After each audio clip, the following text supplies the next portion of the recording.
fue el que escribió el libro de Hechos, y él empezó relatando desde que Jesús se despedía de los discípulos. Antes de ascender al cielo les da indicaciones a los discípulos: no se vayan de Jerusalén, pero que esperen la promesa del Padre, ¿verdad? Eso fue lo que vimos. Ángeles testificaron que Jesús, que se fue al cielo, que iba a descender, que iba a volver, y eso es lo que la iglesia espera el día de hoy.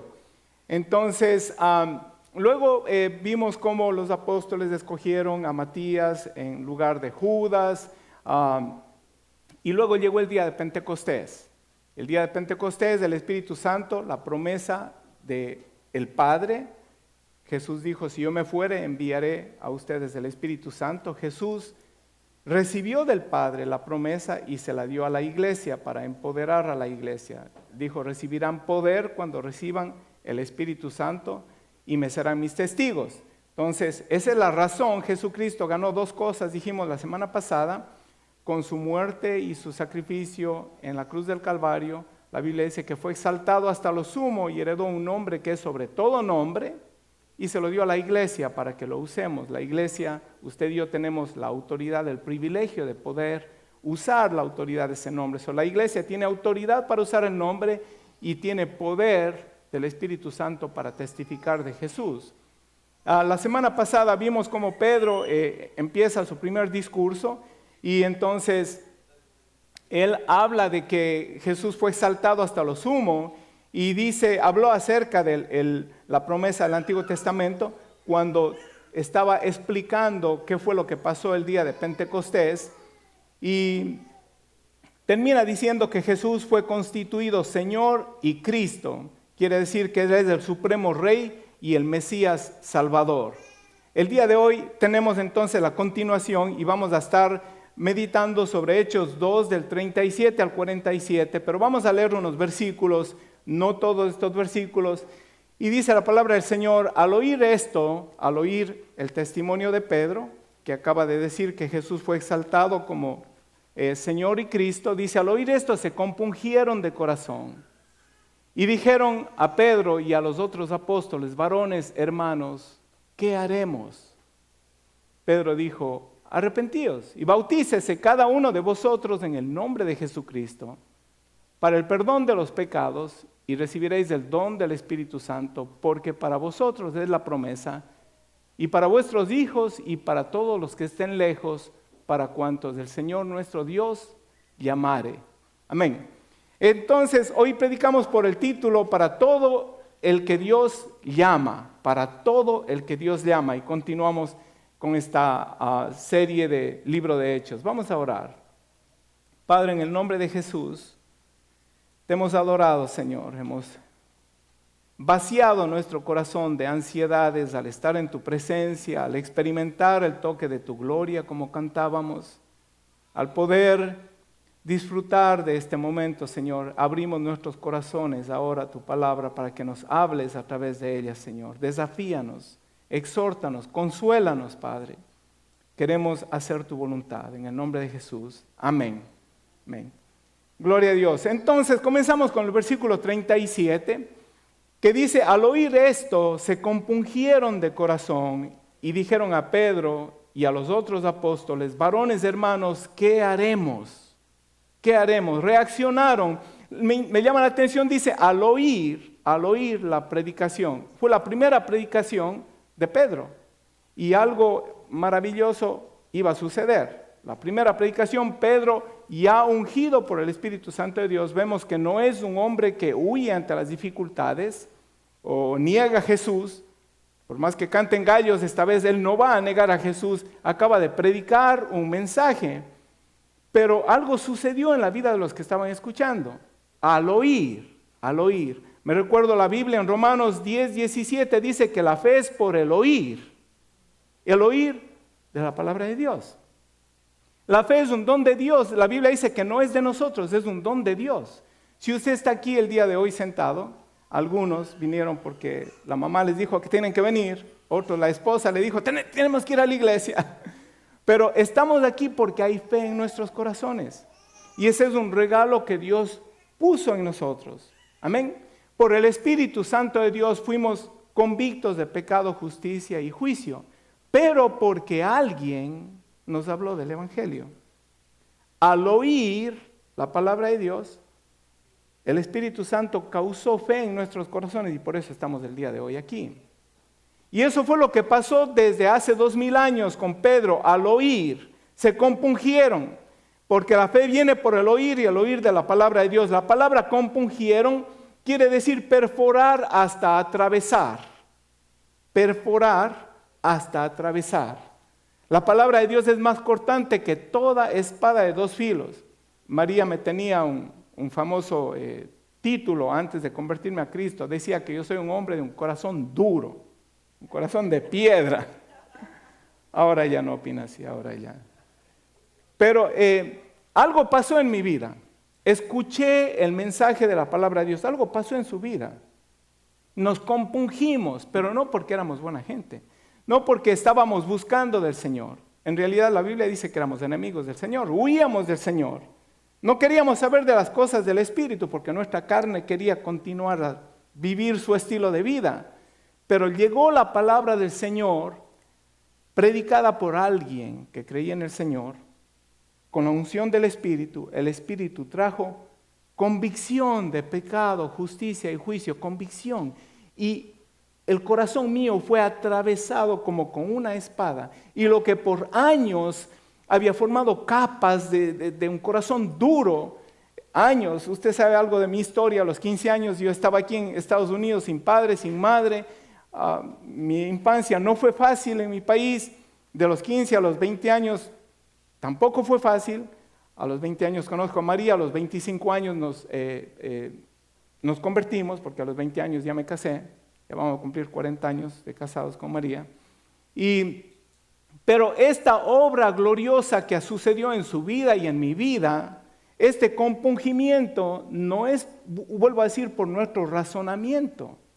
Si nosotros razonáramos nuestro estilo de vida anterior, no hubiéramos podido salir de él. Pero fue una convicción, un compungimiento de corazón, perforar hasta atravesar. Y también otra parte que de la definición de esta palabra dice agitar violentamente.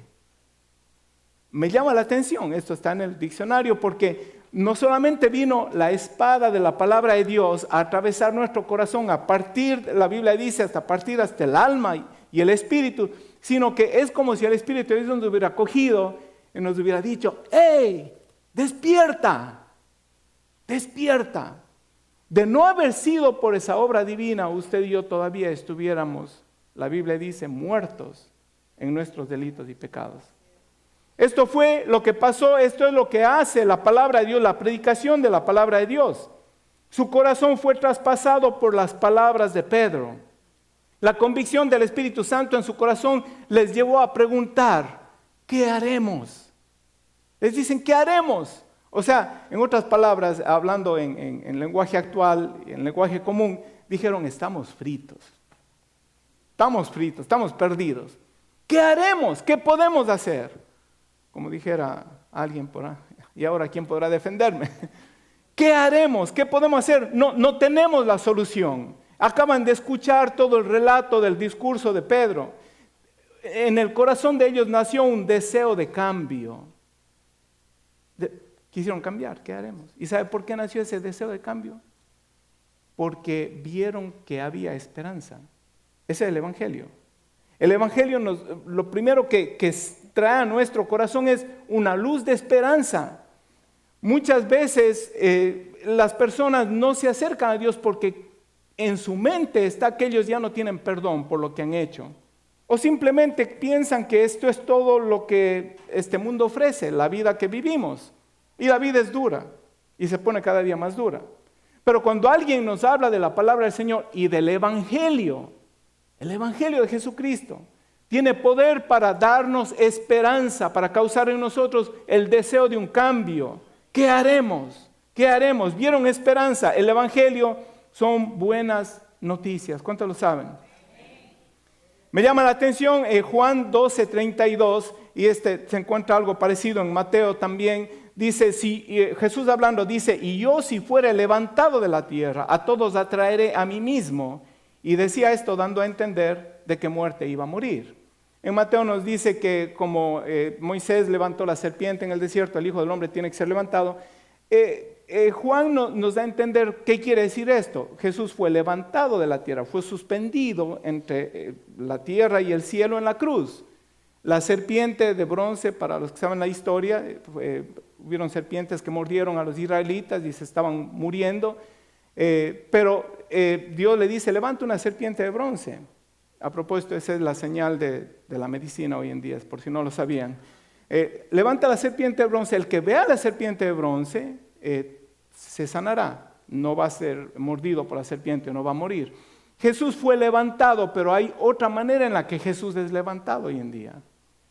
El sacrificio de Jesucristo hace 2000 años sigue siendo expuesto, sigue siendo efectivo en la vida y en los corazones de los que oyen cuando usted y yo levantamos el nombre del Señor, levantamos el misterio de los siglos, un hombre llamado Jesús, el Hijo de Dios, crucificado en la cruz del Calvario por nuestros pecados, para ofrecernos vida eterna. Eso es levantar el nombre de Cristo.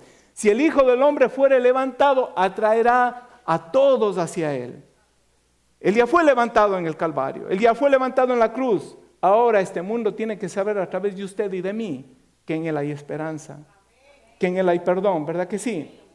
Iglesia, tenemos la responsabilidad de levantar el nombre de Jesús. Tenemos la responsabilidad, como decíamos aquí desde hace mucho tiempo, de hacer famoso a Jesús. Este mundo necesita conocer de Jesús.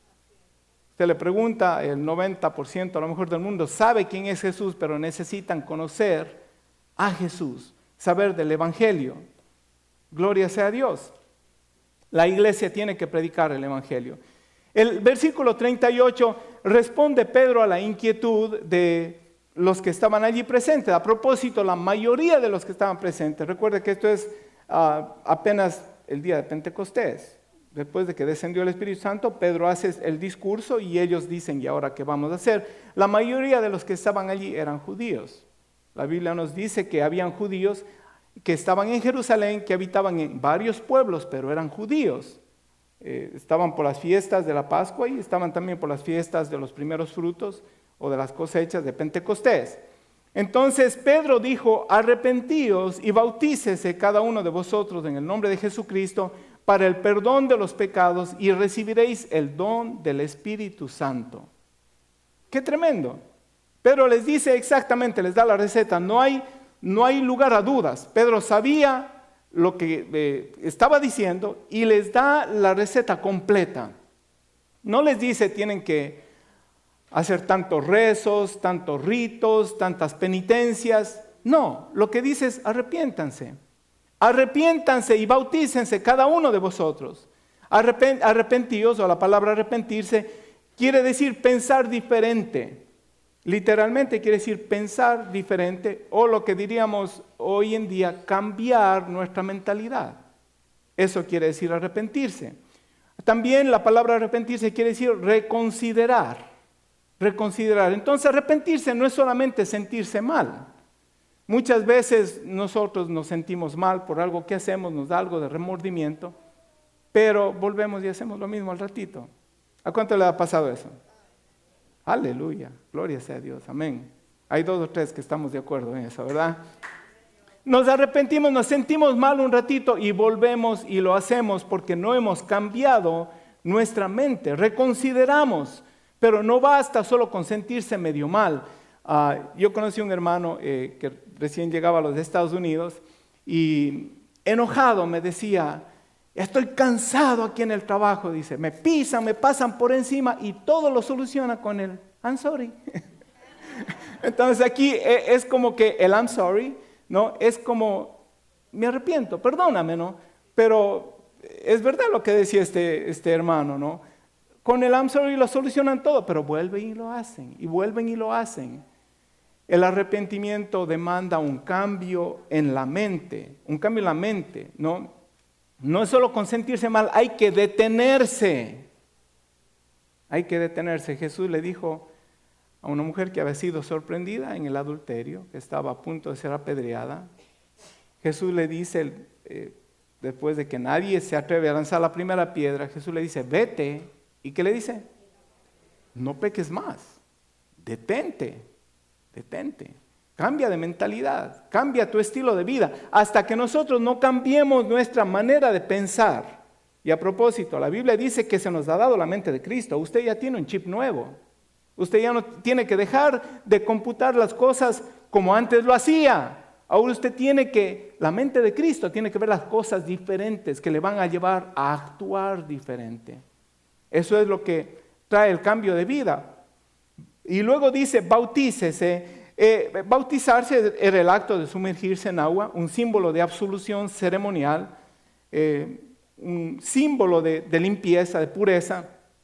Pero aquí la palabra bautícese se puede aplicar a lo que verdaderamente simboliza el bautizo, no solamente el agua o una ceremonia de limpieza, pero una identificación con Cristo. Ese es el bautizo. Usted se identifica con Cristo en su muerte y en su resurrección. Entonces, en otras palabras, una persona cuando se bautiza, está diciendo, yo quiero ser como Jesús. Yo me identifico, yo muero al pecado, muero en la carne, muero a mi carne como Jesús murió porque quiero resucitar a una nueva vida. Quiero identificarme, quiero ser un discípulo de Jesús. Entonces, en otras palabras, esto es paralelo con otras partes de la Biblia cuando se habla del arrepentimiento, se usa la palabra arrepiéntanse y conviértanse. Usted ve, el arrepentimiento me hace cambiar mi manera de pensar, ¿no? Como hemos dicho en varias ocasiones, me lleva a detener. Yo estaba yendo en esta dirección, me detengo, considero, ¿no? Pienso, detengo, cambio mi mente, ahora tengo que convertirme. Y convertirme me habla de ir en la dirección opuesta. Estaba yendo hacia allá, ya consideré, cambió mi mente, digo, no, aquí es camino a la muerte, esto es camino al infierno. Tengo que darme la vuelta, tengo que seguir a Jesús. Voy a bautizarme, voy a decir a este mundo que yo muero a la carne y que resucito a una nueva vida. Entonces Pedro les dice, arrepiéntanse y conviértanse para el perdón de pecados. Muchos sacan de contexto este versículo y dicen que el bautizo es necesario para el perdón de pecados. Pareciera que dice eso, arrepiéntanse y bautícense para el perdón de pecados. Pero lo que trae perdón de pecados no es el bautismo no es requerido para que Dios le perdone sus pecados. ¿Cuántos lo saben? ¿Verdad? Porque si usted se arrepiente y no hay agua por ahí o no le bautizan hasta de aquí a 6 meses, usted está perdonado desde el día en que usted se arrepiente y reconoce al Señor Jesús como el Señor de su vida. Y usted decide, aunque no se bautice, usted decide identificarse y Señor, yo te voy a seguir, te voy a seguir. Y usted recibe el perdón de pecados porque usted se ha arrepentido y se ha convertido, empieza a vivir diferente. Entonces, el arrepentimiento me habla de una mente diferente, la conversión me habla de acciones diferentes. ¿Verdad que sí? Ya no andamos como antes, no solamente que ya no pensamos como antes, pero ya no hablamos como antes, ya no andamos como antes, ya no frecuentamos las cosas de antes. Tenemos una nueva vida en Cristo Jesús. Romanos 6:4 dice, porque somos sepultados juntamente con Él para muerte por el bautizo. Pablo decía, con Cristo estoy juntamente crucificado, ya no vivo yo. Esa es la identificación con Cristo, sepultados juntamente con Él para muerte por el bautismo, a fin de que como Cristo resucitó de los muertos por la gloria del Padre, así también nosotros andemos en vida nueva. Usted ve, el bautismo es una identificación de conversión para andar en una vida nueva. Gloria sea a Dios. Aleluya. Creo que vale la pena una pregunta, ¿verdad? ¿Cuántos aquí se han arrepentido? Yo me arrepentí esta mañana también. Adrian Rogers decía, cuando me convertí al Señor me arrepentí una vez y después de eso me he tenido que arrepentir un montón de veces. ¿Verdad que sí? Nos arrepentimos, cambiamos, meditamos, decimos, no Señor, yo quiero pensarlo como tú piensas, quiero actuar como tú actúas. Pero ¿cuántos de aquí se han convertido? Gloria a Dios. Aleluya, digo un fuerte amén. No tenga vergüenza, estamos en la iglesia. Ni en la iglesia ni afuera tiene que avergonzarse. ¿Cuántos se han convertido? ¿Cuántos han dicho, Señor, yo quiero seguir tus pasos, yo quiero ser un discípulo tuyo? ¿Verdad que sí? Ahora, los que se han convertido, y los que se han arrepentido y se han convertido. ¿Cuántos no se han bautizado todavía? Déjenme ver su mano. Ok, ahí tenemos una, tenemos dos. Ok, aleluya, o que haya por ahí una piscina que nos renten, o que pase rápido este invierno ya tenemos 2 candidatos. Ok, hay otro, ok, gloria a Dios, ya son tres. Ok, recuerde que el bautismo no es un requerimiento para el perdón de pecados, es una representación física de algo que ha pasado en su corazón. Ahora, los que se han arrepentido y los que se han convertido, esta conversión es bautizarse en Jesús, no en agua, bautizarse en Jesús. Gálatas 3:27 nos dice, porque todos los que habéis sido bautizados en Cristo, escuche esto, de Cristo estáis revestidos. En otras palabras, si usted se ha arrepentido y se ha convertido, está revestido de Cristo, no tenemos excusa.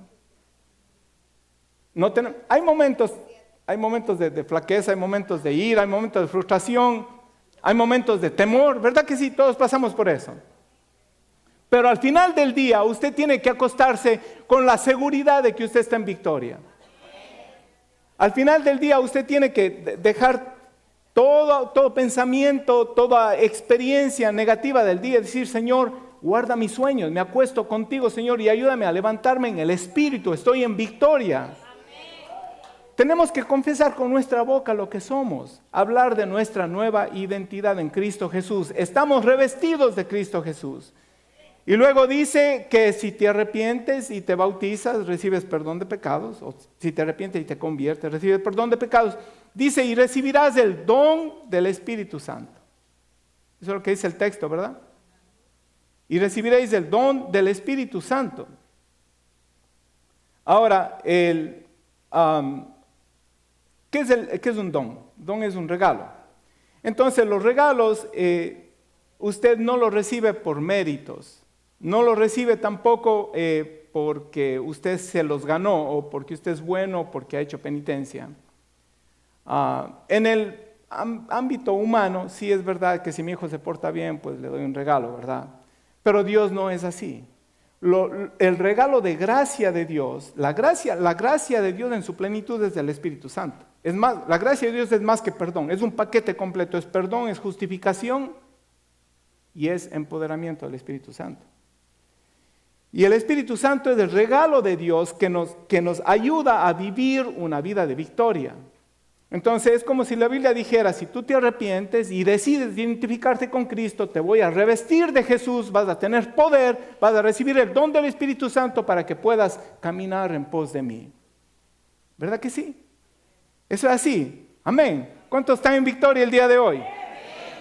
Si usted está en la casa del Señor, usted está en victoria. Aleluya. Aunque el diablo le quiera decir lo contrario. Okay, estamos luchando, estamos peleando la buena batalla. Ahora, mire lo que dice el versículo 39. Porque para vosotros es la promesa, y para vuestros hijos, y para todos los que están lejos, para cuantos del Señor nuestro Dios llamare. Una vez más, hemos titulado el día de hoy, para todos los que Dios llame. Está hablando de la promesa.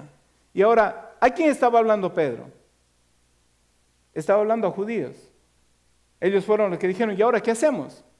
Jesús, el rey de los judíos, el Mesías prometido al pueblo judío, acaba de morir, resucitar, asciende al cielo, manda el don del Espíritu Santo. Dice, para ustedes es el don. Pero no se queda ahí. La promesa es para los judíos, era para los judíos, pero también es para sus descendientes. Dice, y para vuestros hijos. Gloria sea a Dios, gracias por ese amén. Yo creo en esas promesas del Señor. La palabra que está en mi boca y el Espíritu que Dios ha puesto en mí no faltará de mis hijos y de los hijos de mis hijos. La promesa es para nosotros y es para nuestros hijos. La promesa era para los judíos, para sus descendientes, pero escuchen, no está sujeta a un lugar geográfico. Hay personas, gloria a Dios, me perdí como 2 oportunidades de ir a Jerusalén, quisiera ir a Jerusalén, espero que Dios me conceda ese deseo. Dicen que hay una experiencia gloriosa al estar cerca de la tumba, al caminar por donde, no lo dudo. Pero el derramamiento del Espíritu Santo no está sujeto a un lugar geográfico. Dice, la promesa es para ustedes, para vuestros hijos, para todos los que están lejos. Los que están en América también. A mí me llegó en América la promesa del Espíritu Santo. Amén. Pero ya hace otra declaración importante Pedro. Para todos los que el Señor vuestro Dios llamare. Por eso estamos usted y yo aquí. Nos alcanzó la promesa. Pedro habla de la universalidad del perdón, de la universalidad de la gracia. Y ¿sabe qué? Yo, meditando en esto, decía, Pedro no sabía lo que estaba hablando. Estaba profetizando, estaba hablando bajo inspiración de Dios. ¿Sabe por qué? Porque después vemos que Pedro necesita una extra revelación divina. Primero dice para todos los que el Señor llamare. Ahí está incluyendo, dice, los judíos, sus hijos, los que están lejos, y todos los que el Señor llamare. Ahí está incluyendo a los gentiles, o sea, al resto del mundo. Porque acuérdense que para los judíos habían dos clases de personas, los judíos y el resto. Nosotros somos el resto, somos los gentiles. Pedro dice esto por el Espíritu Santo de Dios. Él acaba de salir del culto pentecostal más grande de todos los tiempos. Derramamiento del Espíritu Santo, ¿no? Y habla, dice, es para todos, pero después le vemos en casa de Simón el curtidor recibiendo una extra revelación. Y luego el Señor le lleva a casa, en el capítulo 10 de Hechos, le lleva a casa del centurión a Cornelio. Y cuando llega, dice, ahora entiendo que el Señor no hace acepción de personas. Ahora entiendo, o sea que lo que yo hablé fue por inspiración divina. A propósito, la semana pasada hablamos que con el derramamiento del Espíritu Santo, la promesa del Espíritu Santo, vienen señales, prodigios, sueños, visiones, profecías, ¿verdad que sí? Eso no ha cesado, iglesia. No ha cesado. Ese es el lenguaje, es el pan de los hijos. Usted y yo deberíamos estar buscando y hablando el lenguaje de visiones, de sueños, de profecías, mediante los cuales Dios se manifiesta a este mundo. Usted y yo tenemos que ser la expresión de la gracia y del amor de Dios con señales y prodigios. Dios quiere manifestarse a este mundo. A muchos de nosotros Dios nos llamó en medio de una crisis y hizo algo maravilloso para llamar nuestra atención. Una sanidad divina, una provisión o simplemente liberación de una mente corrupta o de un vicio o de algo. ¿Verdad que sí? Entonces Pedro habla por inspiración del Espíritu Santo. Luego en Cornelio, en el capítulo 10 de Hechos 44, dice, mientras aún hablaba Pedro estas palabras, el Espíritu Santo cayó sobre todos los que oían el discurso. Estaba Cornelio. Escuche esto, Cornelio tenía, por así decirlo, alguna razón de recibir la bendición de Dios. Porque él hacía oraciones constantes y hacía muchas limosnas, ¿se recuerda? ¿Verdad? Pero él invitó a un montón de amigos. Invitó a amigos y a familiares, vengan porque mandé a llamar a Pedro porque se le pareció un ángel a Cornelio, ¿verdad? Le dijo, manda a llamar a Pedro que está en tal sitio. ¿Cuántos saben que el Señor sabe su dirección? Aleluya. Le manda a llamar, dice, está hospedado ahí, vengan, Pedro tiene algo que decirles. Él reúne a un grupo de gente, mientras aún hablaba Pedro estas palabras, el Espíritu Santo cayó sobre todos los que oían el discurso. Una vez más, ¿qué estaban haciendo? Oyendo el discurso. Una vez más, oyendo a un creyente hablar de lo que Dios había hecho, hablar del Evangelio. Y los fieles de la circuncisión, esto quiere decir los judíos que estaban con él, vinieron unos judíos también con Pedro, que habían venido con Pedro, se quedaron atónitos de que también sobre los gentiles se derramase el don del Espíritu Santo. ¿Cómo lo sabían? ¿Cómo lo sabían? Ponga el versículo, ahí dice, porque los oían que hablaban en lenguas y que magnificaban a Dios. O sea, un grupo de personas que estaban oyendo posiblemente por primera vez el Evangelio. Acuérdense que Cornelio era romano y era un centurión. Lo más probable es que sus amistades no eran judíos, eran romanos, eran gentiles. Y estaban oyendo por primera vez algo del Evangelio. Jesucristo murió, había muerto hace poco, ¿verdad? No eran noticias que eran populares o la historia no se conocía, pero mientras oían, cayó el Espíritu Santo sobre ellos. Ponga el versículo de nuevo, por favor. Y hablaban en nuevas lenguas. ¿Y qué dice? Magnificaban a Dios. O sea, usted póngale a un pentecostal y tócale una canción y baja la unción y empieza a hablar de Dios y empieza a predicar y aleluya, gloria a Dios. Pero estos no eran creyentes, no sabían la jerga cristiana y apenas desciende el Espíritu Santo sobre ellos, como sucedió el día de Pentecostés, empezaron a hablar de las maravillas de Dios. Aleluya. ¿Cuántos están llenos del Espíritu Santo? Deberían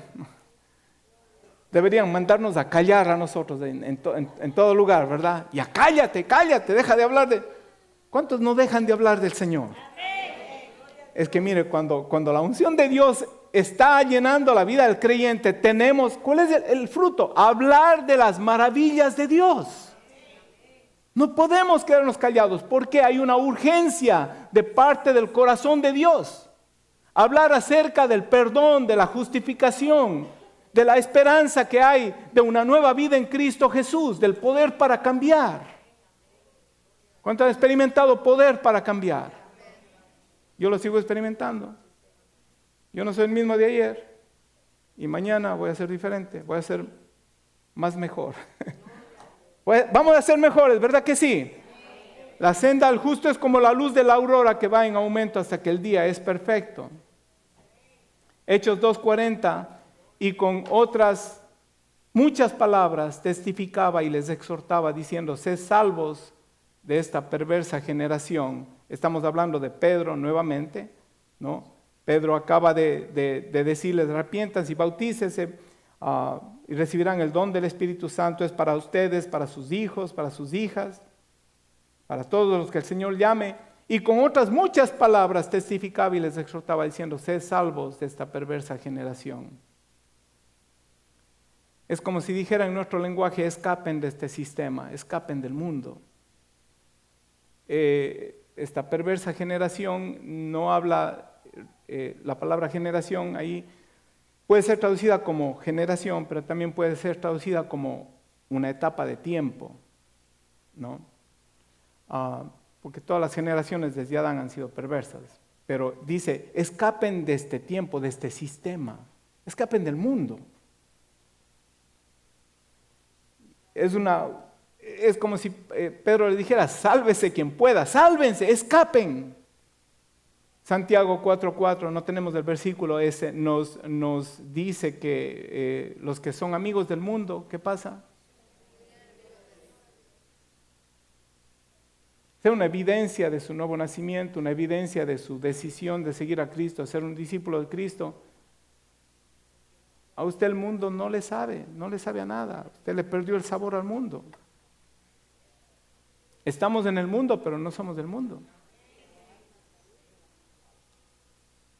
Y la Biblia no da una lista, esto es del mundo, esto es mundano, esto es mundano, esto es mundano. No da una lista. Pero la Biblia dice que el Espíritu de Dios da testimonio a nuestro espíritu de que somos hijos de Dios. Él nos guía a toda justicia y a toda verdad.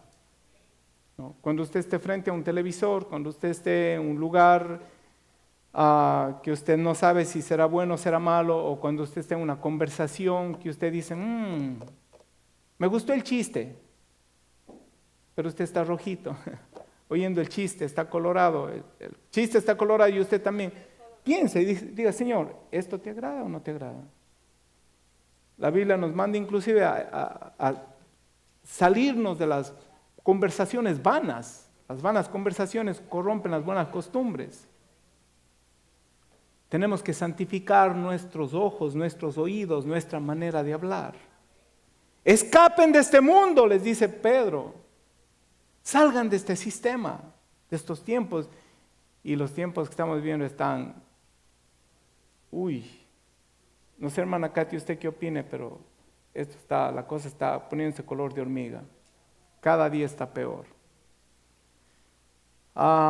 Eventualmente creo que estaremos trayendo un estudio y una hermana también creo que fue la hermana Elena, me dijo que habláramos de los tiempos del fin. A propósito, vamos a hacer una pausa de la serie de Hechos por Navidad y luego después también estaremos haciendo otras pausas para hablar acerca del tiempo del fin. y vamos a traer un estudio no muy profundo porque no soy un experto, pero tenga cuidado con la famosa inteligencia artificial, tenga mucho cuidado. Pídale a Dios discernimiento. ¿Ok? Vamos a traer algo de eso para información.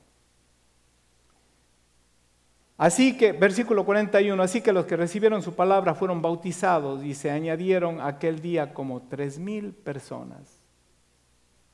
Aleluya. Una predicación sin mucho esfuerzo, a lo mejor unos 15, 20 minutos, y se convirtieron 3,000 personas. No solo se arrepintieron, sino que se convirtieron y decidieron ser discípulos de Cristo porque se bautizaron. Los apóstoles tenían, yo puse en mis notas, parece que tenían buena espalda, porque Pastor Benjamín, después de que usted bautiza a unos 5 o 6 ya, el séptimo ya, ayuden a levantar. No sé, Pastor Benjamín es más joven que yo, a lo mejor a él no le pasa eso. A propósito, el Pastor Benjamín, su esposa Oni está aquí. Sí, perdone ya la vista. Son padres de Magdiel. Y aquí están sus hermanos también. Amén, amén. Bienvenidos. Los vi entrar casi cuando estábamos comenzando. Amén. Entonces, se bautizaron 3,000 personas. Yo digo, ¿qué alboroto habría en esa ciudad? Y los que estaban lavando la ropa en el río dijeron, dejen de bautizar, todo el agua está medio turbia. Imagínense, el agua fuera del agua, el agua fuera del agua. Fue un día glorioso, 3,000 nuevos creyentes. Yo creo que lo vamos a dejar ahí. Pensaba terminar el día de hoy hasta el versículo 47, pero mejor lo dejamos ahí.